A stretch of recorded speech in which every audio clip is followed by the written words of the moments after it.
General George B. McClellan had early successes in the Western Theater, securing several areas including the 41 counties in the western part of Virginia that stayed loyal to the Union. His early successes earned him a command position of the biggest Union army in the East. He planned the Peninsular Campaign, which was an attempt to take Richmond from the southeast by sailing up the James River. He was very cautious, however, and continued to demand more soldiers even though more wasn't necessary. He overestimated the strength of the Confederates. This plan ended up failing.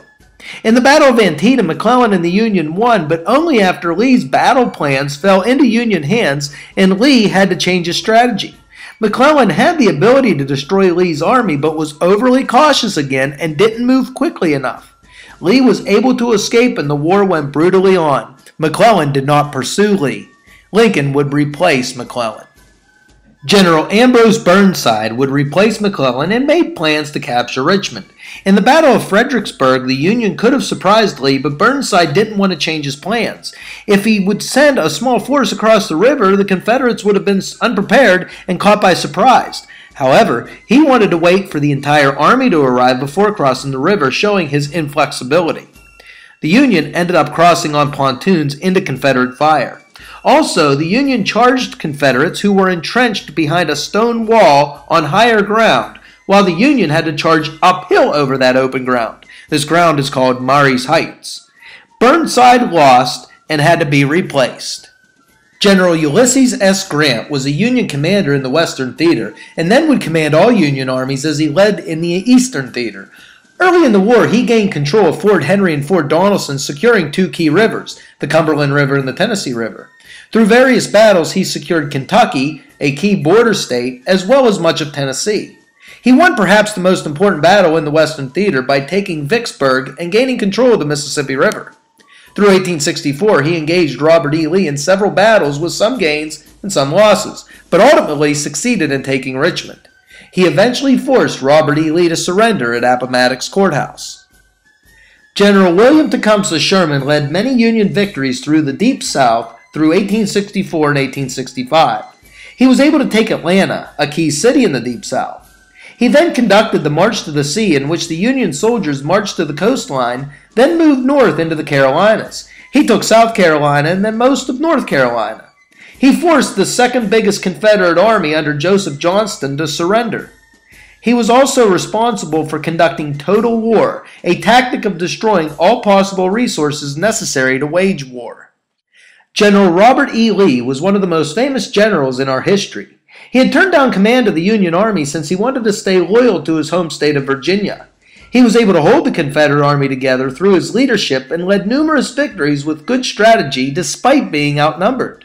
Despite the advantage of fighting a defensive war, Lee twice took the war to the north on offensives, Antietam and Gettysburg, with both ending in losses. Perhaps he should have stuck to a defensive strategy, but he did develop winnable strategies. At Gettysburg, General Ewell failed to take a key hill, Culp's Hill, that was empty, even though Lee ordered him to take it. Also at Gettysburg, Lee's cavalry commander, Jeb Stuart, didn't report key information to Lee for several days. At Fredericksburg, Lee's army had success, since they were entrenched on higher ground behind a stone wall. The Union at Gettysburg had that same luxury, however, Lee still ordered an attack on them. It failed. By April of 1865, knowing that his army would struggle to fight on, he surrendered to Ulysses Grant rather than fighting on that would result in more loss of life.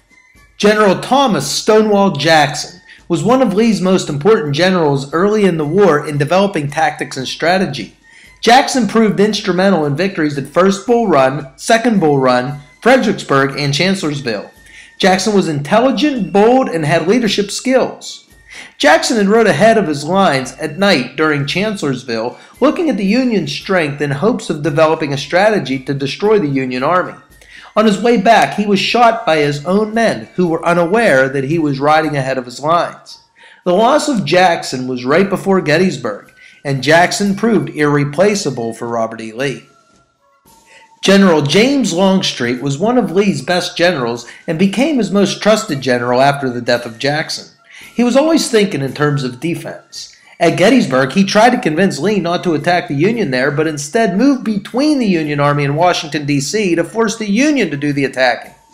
Longstreet wanted to do this so that the Confederates could choose the ground to fight on and choose their position. However, Longstreet was unable to convince Lee. He continued to serve as Lee's most dependable general until the end of the war. After the war, he worked with Ulysses S. Grant when Grant became president. General Jeb Stuart commanded the Confederate cavalry. He was vital to Lee and was always successful in bringing Lee vital information on the Union positions and strength, and was key in helping Lee develop winning strategies early in the war. However, Stuart went several days without reporting to Lee as Lee was getting into battle against the Union at Gettysburg. Lee had to fight at Gettysburg without good knowledge of the ground that they were on, the Union positions, or the Union strength.